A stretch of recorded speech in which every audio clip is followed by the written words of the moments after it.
London is the world's most popular travel destination if you believe tourism boards and airport surveys. Everyone wants to do London. Americans arrive convinced they'll bump into the king. Europeans come for shopping they could do cheaper at home. Australians treat it like a rite of passage. And then there are the millions from everywhere else, adding to the numbers that go around 30 million international visitors a year. That's not counting domestic tourists, school trips and stag parties, which add their own questionable contributions.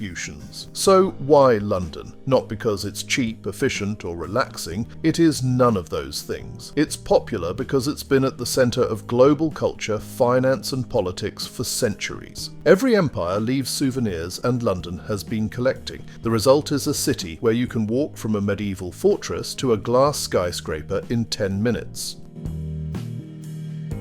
London sits on the River Thames, about 80 kilometres from the sea, which historically made it perfect for trade, invasion and general chaos. That location turned it into Britain's capital and later the centre of an empire that owned half the planet. Today it's still important because every train, plane and boat in Britain seems to lead to London. There are 32 boroughs plus the City of London, which operates like a feudal hangover with its own rules and police force. The population is around 9 million. That makes it the largest city in the UK by a humiliating margin. For comparison, Birmingham, the country's second largest city, barely scrapes over 1 million. Tourism sells itself here. You get palaces you can't enter, bridges you mistake for other bridges, and museums that proudly display artifacts stolen from other continents. The irony is not lost, except perhaps on the museum gift shops. With West End theatres, Premier League football, and the opportunity to witness a changing of the guard ceremony that makes paint drying look dynamic, you have the makings of the perfect travel destination.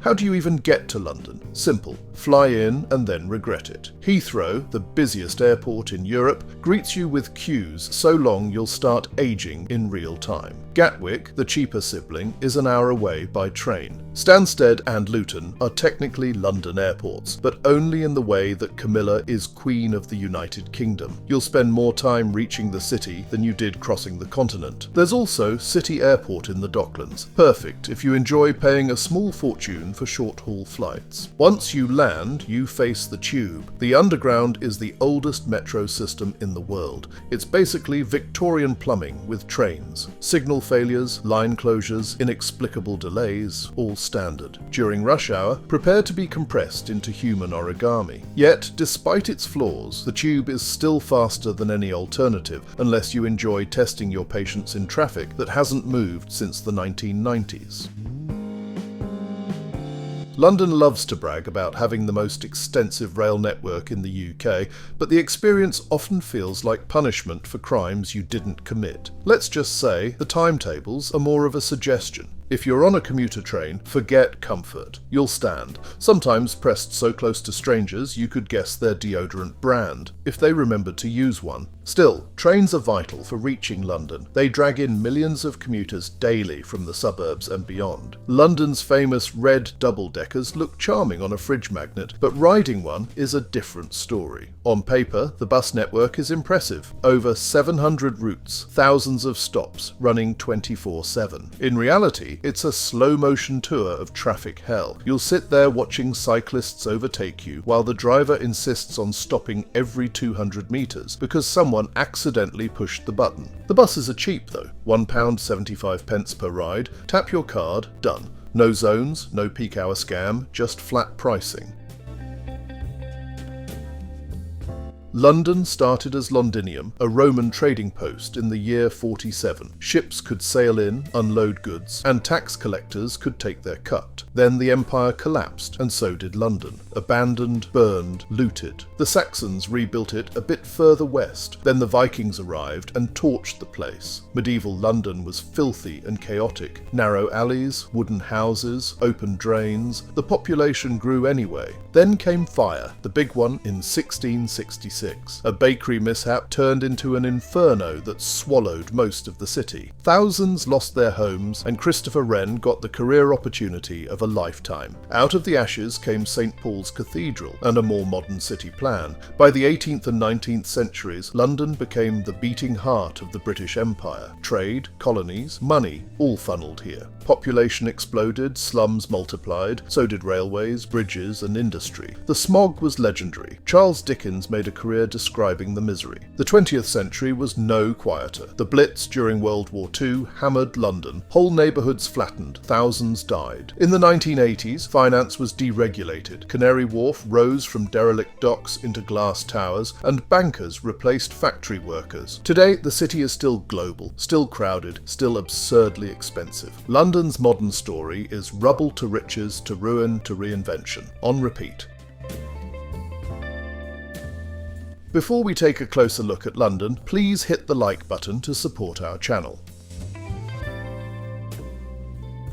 London in the late 19th century had a problem. It was the busiest port in the world. The east side of the city was choking with trade, goods, and people. The Thames was its beating, dirty artery, crowded with ships needing access to the Port of London. Any ordinary bridge would have strangled that traffic to death. So the city held a design competition. Architects and engineers sharpened their pencils. The winner was Sir Horace Jones, in cooperation with engineer Sir John Wolfe Barry. The Tower Bridge was born, part lifting mechanism, part Gothic facade, all Victorian overcompensation. Construction began in 1886 and dragged on for 8 long years. 5 major contractors and 430 workers hammered and sweated through it. The Victorians didn't mess around. The core is a steel skeleton clad in Cornish granite and Portland stone to make it look medieval. The bridge is massive, 244 metres long and 65 metres tall. Its bascules, the fancy term for the 2 lifting leaves in the middle, were powered originally by steam-driven hydraulic pumps. The hydraulic system was used until the 1970s, when electricity finally caught up. The bascules are counterbalanced, so they rise surprisingly smoothly for something that weighs about 1,200 tons. The bridge still opens about 800 times a year. Most of the ships are cruise boats. Today, Tower Bridge doubles as a museum. For about £12, you can enter the towers, wander around Victorian machinery displays, and walk on a glass floor over the traffic. It's fine if you're into engineering. It's less fine if you don't like crowds of travellers shuffling through slowly while someone explains hydraulics to a bored child. The bridge is located right next to the Tower of London, basically unavoidable if one is doing the standard ritualistic walk down the Thames path. The closest underground stations are Tower Hill on the Circle or District line and London Bridge Station on the other side of the river. In other words, if you can't find it, you probably shouldn't be in London without a guide dog and a large neon map strapped to your forehead. Big Ben is one of those names everyone knows, but almost nobody gets right. Tourists think Big Ben is the tower. It isn't. Big Ben is the nickname for the Great Bell inside the clock tower of the Palace of Westminster. The tower itself was renamed Elizabeth Tower in 2012 in honour of the late Queen's Diamond Jubilee, but no one calls it that, not even Londoners. The clock tower was completed in 1859 as part of the rebuilding of the Palace of Westminster after a fire destroyed most of the medieval structure in 1834. The architect was Charles Barry, but the Gothic detailing came from Augustus Pugin, who promptly went mad after finishing the designs. Fitting, since the tower is as much a Victorian obsession with grandeur as it is an actual piece of civic architecture. Fun facts pile up here. It weighs over 13 tons, so moving the bell was a logistical nightmare. The tower itself is 96 metres tall, which isn't exactly skyscraper material, but it's tall enough to dominate the local skyline. For over a century, the chimes have been broadcast by the BBC, turning Big Ben into a national metronome of sorts. It also leans slightly. Yes, like the Tower of Pisa's politely English cousin, but you'd only notice with measuring equipment. Each face of the clock is 7 metres in diameter, with minute hands more than 4 metres long. Some say it was named after Sir Benjamin Hall, a large man who oversaw the installation of the bell. Others claim it was named after heavyweight boxer Benjamin Cornt, who was popular at the time. Either way, it sounds much better than the Great Bell of the Palace of Westminster. The Palace of Westminster itself is the seat of the UK Parliament. The Commons and Lords both sit within spitting distance of the tower. The palace looks medieval, but is mostly Victorian. The original palace was built in the 11th century under Edward the Confessor. For centuries, it served as the primary royal residence, but in 1512 a fire destroyed much of the residential part, and the monarchy shifted to Whitehall Palace. Parliament stayed put, taking over the remains. Today it covers about 8 acres and has over 1,100 rooms, which is probably 1,000 more than it needs. The River Thames is London's great constant. Without it, London would be a patch of soggy farmland. The river cuts straight through the middle of the city, north and south, rich and poor, Parliament and South Bank skateboarders. It's geography with consequences. London has been forced to wrap itself around the Thames. Every expansion, every bridge, every flood defence, all dictated by a single tidal river that doesn't care what humans want. The Thames is 346 kilometres long, the longest river entirely in England. Around 200 bridges cross it, from the iconic Tower Bridge to the modern Millennium Bridge that famously wobbled on its opening day. Historically, the Thames has been London's bloodstream. The Romans founded Londinium here because the river was navigable, tidal, and gave them a direct line to the continent. Medieval Londoners used it for everything: drinking, washing, dumping waste, and freezing over for frost fairs when it was cold enough. Entire markets popped up on the ice, until the last one in 1814, after which warming winters and improved bridges made it impossible. By the 19th century, the river was little more than an industrial sewer. In 1858, the Great Stink forced Parliament to evacuate its own chambers because the smell was so unbearable. Out of that humiliation came Joseph Bazalgette's sewage system, one of the few public works in Britain that actually solved a problem properly. By the mid-20th century, the Thames was biologically dead.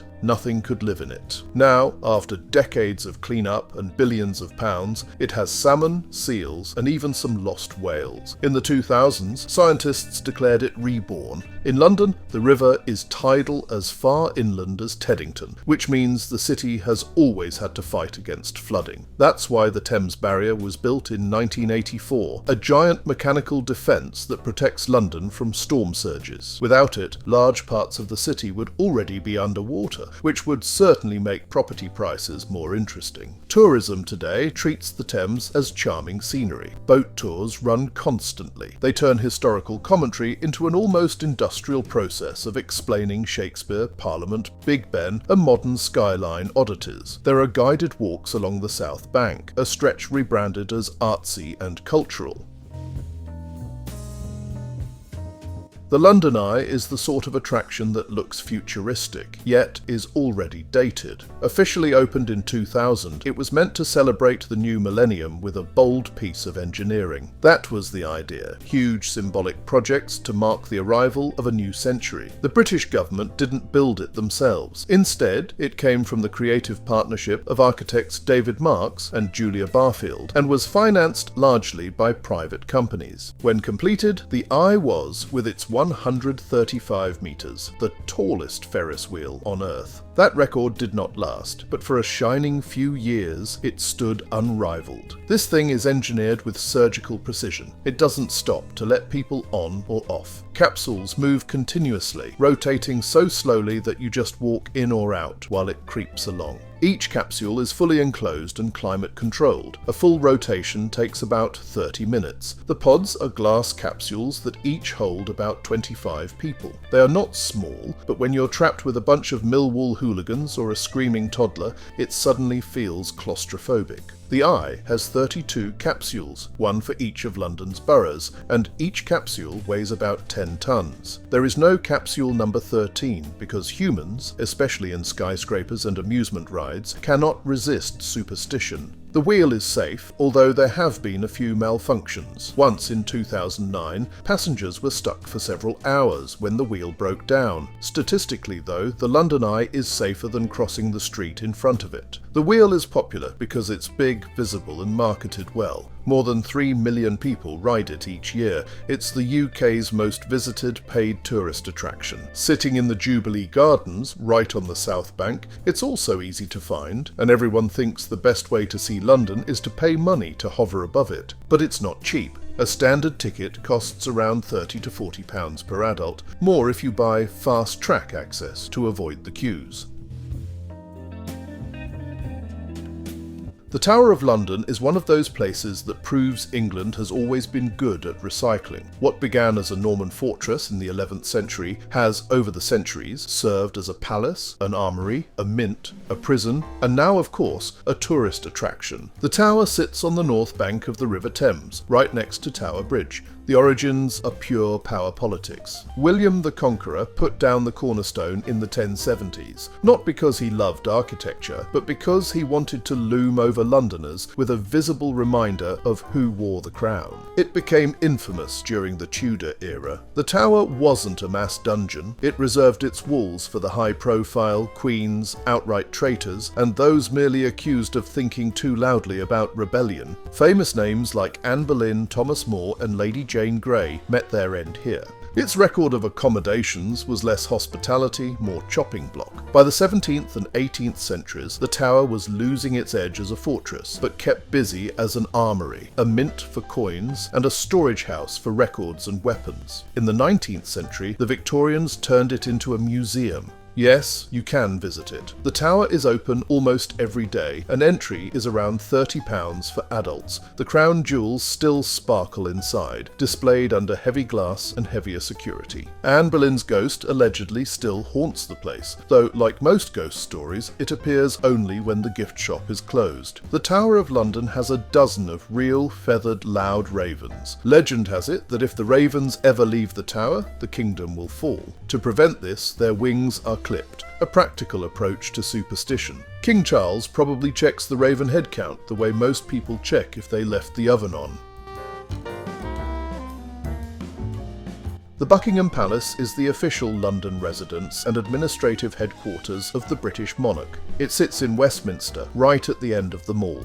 From Trafalgar Square, you march straight down the Mall and end up at the palace gates. The site started humbly. It was originally a townhouse built for the Duke of Buckingham in 1703. So yes, it's literally named after him, not a deep symbolic name. George III bought it in 1761 for Queen Charlotte. By the 19th century, George IV decided it should be turned into a palace, which meant massive renovations and endless spending. By Queen Victoria's time, it had fully transformed into the monarchy's official London residence. Millions of visitors turn up each year. Most don't go inside. They stand outside the gates, phones out, waiting for the changing of the guard. That ceremony, by the way, is basically soldiers swapping shifts. Tourists lap it up because it looks traditional. The flag tells you if the king is in, the royal standard goes up if he's inside, the Union Jack if he's not. You can visit the inside, but only for a few months in summer when the royals vacate to Balmoral.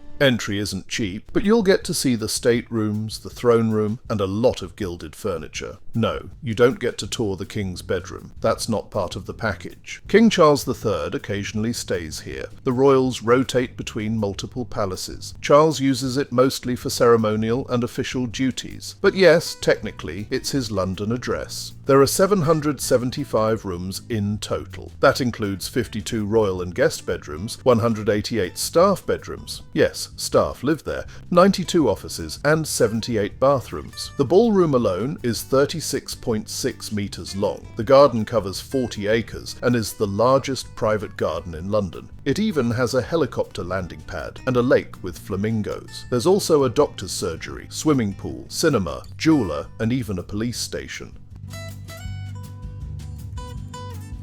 Piccadilly Circus is one of those places in London where tourists gather like moths to neon, despite the fact that, if you strip it down, it's basically a road junction. A junction with lights and adverts. A junction sprawling with traffic that never seems to stop. Yet somehow it has become this almost mythical site in the capital, where history, consumerism and architectural oddities all pile together into one condensed urban moment. The name Piccadilly comes from a 17th century tailor named Robert Baker, who made a fortune selling frilly collars called Piccadilles. He bought a mansion on the road, now known as Piccadilly, and the name stuck. So the area is literally named after fancy neckwear. Piccadilly Circus was created in 1819 as part of John Nash's grand plan to connect Regent Street with Piccadilly, with circus here not meaning clowns juggling fire, but the Latin-derived word for a circular traffic junction. The idea was smooth traffic flow, which is hilarious if you've ever tried crossing the place today. In the 19th century, it became a centre of theatres, music halls and nightlife. By the early 20th century,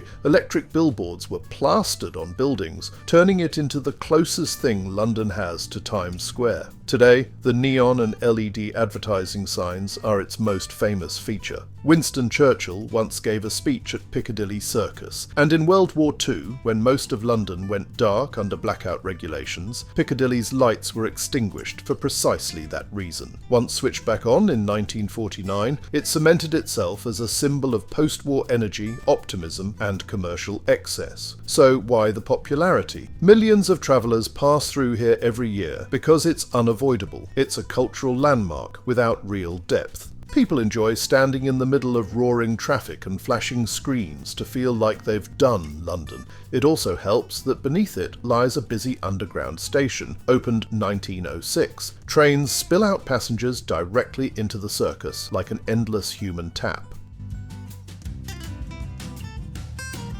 The Docklands are where London once unloaded its wealth. It was the gritty stomach of the empire, full of warehouses, cranes and men with hard hands. Then containerisation happened in the 1960s. Ships got bigger and suddenly the docks were useless. By the late 20th century, the place was derelict, an urban wasteland of rusted cranes, broken windows and rats living better than people. Today, after billions of pounds, corporate hype and architectural glass, the Docklands have been reborn as Canary Wharf, a gleaming monument to money, finance and speculative redevelopment. The Docklands stretch along the Thames in east and southeast London. Canary Wharf is the star of the show, planted firmly on the Isle of Dogs, once a swampy peninsula of warehouses and poverty. It was literally named after the Canary Islands because ships from there used to dock in the area unloading fruit. A warehouse bore the name, and when developers needed branding in the 1980s, they just recycled it. One Canada Square has 50 stories and was the tallest building in the UK until the Shard stole the title in 2012. Canary Wharf has over 300 shops and restaurants, which are full during lunch and mysteriously empty by 7 p.m. It's a financial Disneyland. Canary Wharf is popular with tourists who like modern skylines, with business travellers who need a bed near their bank, and with developers who made fortunes from it. Londoners see it as soulless, a place that bulldozed history to put up more chain restaurants. The Thames Clippers commuter boats are the best way to see Canary Wharf from the river. They stop at 20 piers between Putney in the west and Woolwich in the east. For Docklands and Canary Wharf, they're basically lifelines. Getting to Canary Wharf is laughably easy compared to almost anywhere else in London. The Jubilee line takes you straight into the belly of the tower. The Docklands Light Railway zips you in from East London, driverless trains that travellers love sitting at the front of, pretending to be pilots. The Elizabeth line now means you can shoot from Heathrow to Canary Wharf in under an hour. St Paul's Cathedral isn't modest, and it wasn't meant to be. After the Great Fire of London in 1666 turned most of the city into ash, Sir Christopher Wren was told to design a new cathedral that would prove London wasn't just alive, it was ambitious. The result, completed in 1710, was a large Baroque building with a dome so oversized it still dominates the skyline centuries later. You'll find St Paul's in the square mile, where finance and medieval history collide. It sits at the highest point in the area, Ludgate Hill. The The Central Line has a station conveniently named St. Paul's, so at least Transport for London decided not to be cryptic. The cathedral is dedicated to St. Paul the Apostle. The very first church on this site dates back to 604 AD. The current St. Paul's is actually the fifth cathedral built here, because the first four either decayed, got wrecked by Vikings, or burnt by fire. Construction began in 1675 and was completed in 1710, which is lightning speed compared to most cathedrals. The dome was the statement piece, big enough to rival Rome's St. Peter's, tall enough to be seen across the city. St. Paul's has seen everything: the funerals of Lord Nelson, the Duke of Wellington, and Winston Churchill. It hosted Jubilee services for Queen Victoria, and more recently, Charles and Diana's wedding in 1981. The dome is 111 metres high. It was the tallest building in London until the 1960s, when skyscrapers started sprouting. The cathedral was the first Anglican cathedral to be built after the English Reformation. Before that, cathedrals were Catholic turf. Tourism here is relentless. St. Paul's charges hefty entry fees, currently around £20 for adults. Once inside, travellers head straight for the dome. The Whispering Gallery is the first stop, where the acoustics carry your words across the circular space. Try it. Whisper something embarrassing and watch it travel 100 feet sideways. Above that, you can climb to the Stone Gallery, and finally, the Golden Gallery, which gives you great views of London. Westminster Abbey is one of those places in London that everyone has heard of. It sits right across from the Houses of Parliament. That's not an accident. Power likes to cluster. For centuries, politics and religion in England weren't exactly separate hobbies, and the Abbey was the ceremonial heart. Kings, queens, poets, and generals, they all get funneled through its doors, whether alive or dead. You can't miss it. Two large towers, a huge Gothic nave, and the permanent swarm of tourists outside. Supposedly, a church has been there since the early 7th century. But the recognisable Gothic building you see today, that was mainly built during the reign of Henry III in the 1200s. He thought Edward the Confessor, an earlier king buried in the old church, deserved a shinier, holier housing unit, so he ordered the tearing down of the old and the construction of the new. French influence is obvious. Pointed arches, ribbed vaults, flying buttresses, the whole catalogue of medieval over-engineering. The two west towers weren't completed until the 18th century, designed by Nicholas Hawksmoor in a style already outdated. Every English and later British monarch since 1066 has been crowned there. Even the coronation chair, built in 1308, still exists, scratched up and covered in centuries of graffiti from bored choir boys. The Westminster Abbey is also a giant cemetery. Around 3,000 people are buried there, and many more have memorials. The famous Poets' Corner hosts writers like Chaucer, Dickens, and Tennyson. The Abbey, long ago, embraced the idea that burying great minds inside it added cultural prestige. Entry isn't free, unless you sneak in during services, which technically you can. Otherwise, tickets are priced the way you'd expect for a church with its own gift shop. The Hyde Park sits right in central London, swallowing 350 acres of land between Kensington and Mayfair. Location-wise, it's prime real estate, a piece of open space that developers must dream about, paving over for luxury flats. Fortunately, Henry VIII ruined that plan 5 centuries ago when he grabbed the land from Westminster Abbey in 1536 to use it as his personal hunting ground. Then in 1637, Charles I decided to let the public in, a move that probably seemed generous, but was more about showing off royal benevolence than sharing green space. By the 18th and 19th centuries, the park was being used for duels, demonstrations, and political gatherings. Location is everything, and Hyde Park screams centrality. You can stumble out of Oxford Street shopping chaos or the high-gloss Knightsbridge world and suddenly land in it. The park also played host to the Great Exhibition of 1851. That's when Joseph Paxton designed the Crystal Palace, a giant greenhouse-like structure built out of iron and glass right in the middle of the park. During World War I and II, Hyde Park was used for rallies and military musters. Today, people picnic, jog, or insist on rowing boats across the Serpentine Lake. The Serpentine itself was created in the 18th century by damming the River Westbourne.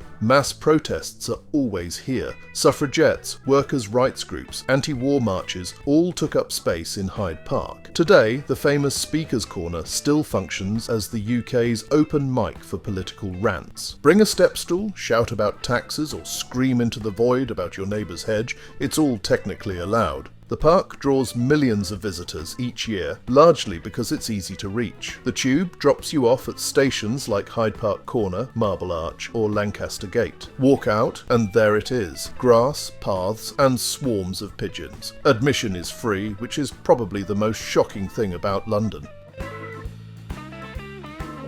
Trafalgar Square is an open space in central London, built from stone, symbolism, and 19th century national pride. The square takes its name from the Battle of Trafalgar in 1805, the naval fight where Admiral Horatio Nelson and the British fleet defeated France and Spain. Nelson died in the process, which elevated him from officer to legend. The result? Nelson's Column, completed in 1843, a 52-metre monument topped with the Admiral himself. It's flanked by 4 massive bronze lions, added in 1867, but the site wasn't always this ceremonial. In medieval times, it held the Royal Mews, where kings stored and trained their horses and falcons. Practical, messy, and very unmonumental. In the early 19th century, architect John Nash began reshaping the area under the direction of George IV, who had expensive tastes and zero restraint. The aim was a grand civic space to mark the entrance to the newly planned National Gallery. By the 1840s, after several redesigns, Sir Charles Barry finished the layout: fountains, plinths, symmetry, and a lot of granite. Since then, Trafalgar Square has performed multiple national functions. It's a platform for political demonstrations, royal celebrations, and concerts. Pigeons once ruled the place. Tens of thousands gathered daily, fed by visitors who thought public hygiene was optional. By the early 2000s, the droppings reached geological levels. The city banned feeding and brought in hawks for pest management. Needless to say, the hawks won.